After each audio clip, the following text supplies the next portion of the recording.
Assalamualaikum, anda sedang menonton Sekilas Fakta 20 Oktober 2021 bersama dengan saya Nusya Mama Amin.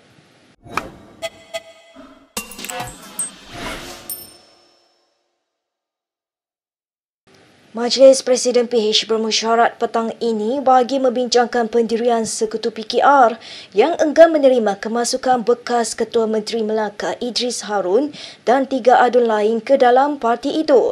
PRN Melaka yang akan berlangsung pada 20 November ini juga menjadi perkara utama yang dibincangkan.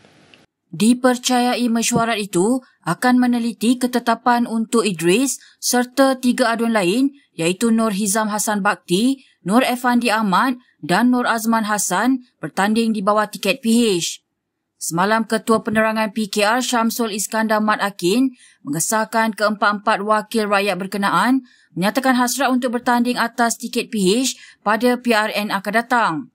Bagaimanapun Setiausaha Agung DAP Lim Guan Eng menegaskan parti itu menolak sama sekali sekiranya Nur Hizam dinamakan sebagai calon PH.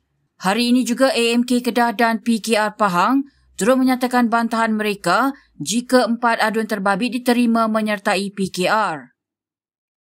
Terdahulu, Presiden PKR Anwar Ibrahim menjelaskan mengapa PH Melaka menjemput 4 adun terbabit dalam satu majlis pada malam Isnin lalu. Keempat-empat adun itu tampil dalam majlis anjuran PH Melaka yang turut dihadiri Anwar dengan diberi sambutan sebagai wira. Kita punya pandangan sebab orang tanya mengapa kita jemput dia malam itu dalam majlis. Kita jemput dalam majlis kerana dia yang mengambil langkah untuk membawa perubahan di Melaka dan masa itu PH Melaka menyokong. Jadi bagi kita sekadar mengucapkan terima kasih kepada dia itu wajarlah. Tapi soal pilihan raya ni soal lain lah pula. Sambutan tersebut telah menimbulkan rasa tidak puas hati di kalangan pemimpin akar umbi PH di seluruh negara dengan alasan keempat-empat adun tersebut bertanggungjawab ke atas kejatuhan kerajaan PH di Melaka tahun lalu. Sementara itu, adun Pengkalan Batu Nur Hizam Hassan Bakti berkata Lim Guan Eng tiada hak untuk menghalangnya bertanding di bawah PH. Malah menurut bekas adun DAP itu, dia menerima pelbagai tawaran kerjasama daripada pelbagai parti untuk PRN Melaka. Portal Free Malaysia Today melaporkan, Nur Hizam berkata Lim tidak berhak menghalangnya sekiranya dia mahu menyertai PKR atau amanah dan dia juga tidak pernah menyatakan hasrat untuk kembali kepada DAP. Dia berkata demikian sebagai mengulas kenyataan Lim baru-baru ini yang menegaskan bahawa DAP tidak akan menerima jika Nur Hizam dinamakan semula sebagai calon untuk PH dalam PRN Melaka. Untuk rekod, Nur Hizam pada PRU ke-14 lalu dicalonkan oleh DAP untuk mewakili PH dan memenangi kerusi Pengkalan Batu sebelum dilantik menjadi salah seorang exco kerajaan negeri. Bagaimanapun dia berpaling tada dengan meninggalkan PH dan menjadi penyokong BN dan Perikatan Nasional sehingga gabungan itu kemudian membentuk kerajaan baru. Terbaru Nur Hizam dan 3 lagi bekas adun Melaka diberi sambutan sebagai wira dalam satu majlis anjuran PH 2 hari lalu sehingga mengundang rasa tidak senang di kalangan pemimpin DAP serta PKR. Berita seterusnya. Suspek utama dalam kes kehilangan wang tunai 25 juta ringgit daripada SPRM kini disiasat atas tuduhan mengedar dadah. Polis pada mulanya membuka kertas siasatan berhubung dakwaan suspek memiliki pil Aramin 5 sebelum menemui petunjuk pegawai itu mungkin terlibat mengedar bahan terlarang itu.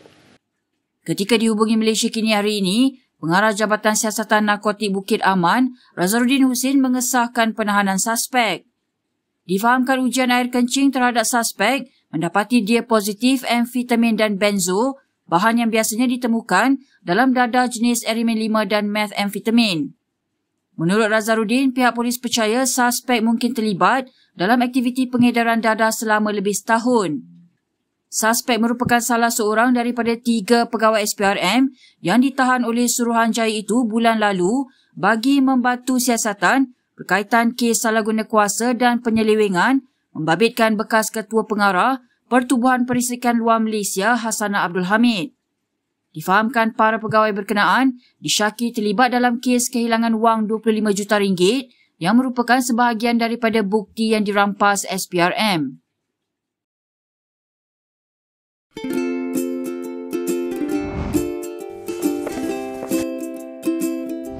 Shellfish, red meat, and beer. If you love indulging in these foods, you may end up with high uric acid level in your blood. These foods consist high level of purine, a substance that will eventually break down into uric acid and be excreted through our urine. It is recommended that the amount of dietary purines should be kept between 600 to 1,000 milligrams per day. Having too much uric acid in your blood can cause attacks of gout. It can also cause kidney stones and blockage in the kidney. The crystallization of the excessive uric acid in your blood can be eased by reducing purine-rich food to only 100 to 150 milligrams daily, maintaining a healthy lifestyle, and consuming urinary alkalinizer like Ural. It consists of sodium bicarbonate, citric acid, and sodium citrate that increases the urinary pH and solubility of uric acid to prevent crystallization. Best of all, it's lemon-flavored and sugar-free. Ural, effective urinary alkalinizer. Neutralize your uric acid problem now.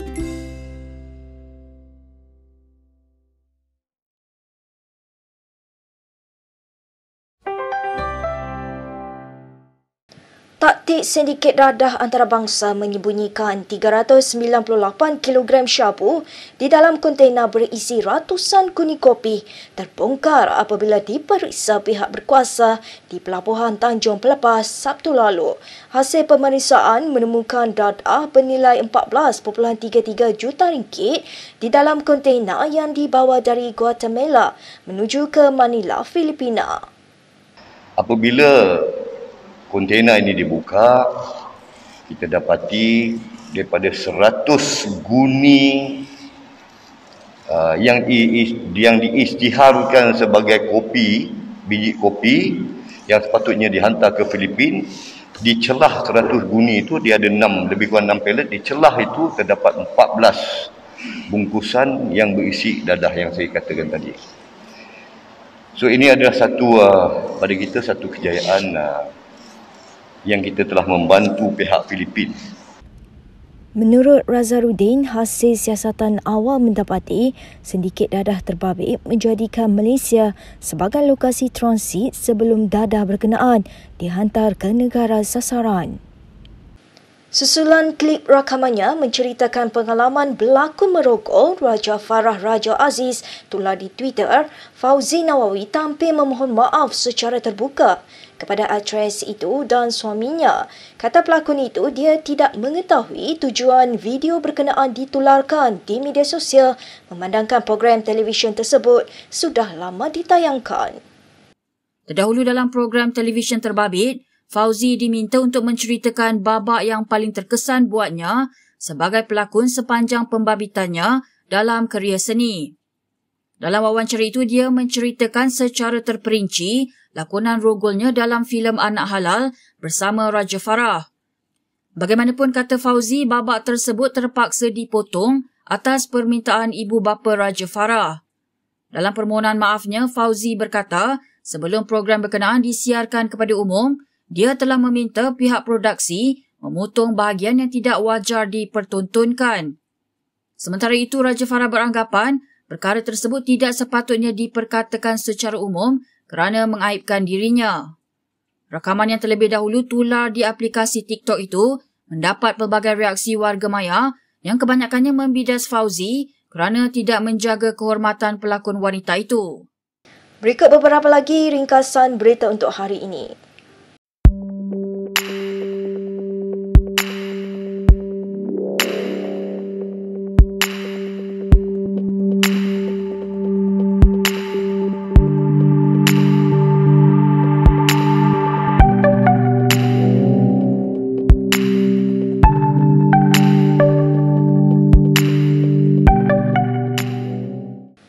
Sekian sahaja daripada saya Nur Syah Mama Amin untuk Sekilas Fakta. Untuk lebih banyak berita, anda boleh melayari kinitv.com. Anda juga boleh mengikuti kami di Instagram, Twitter, YouTube dan Facebook. Salam hormat dan jumpa lagi.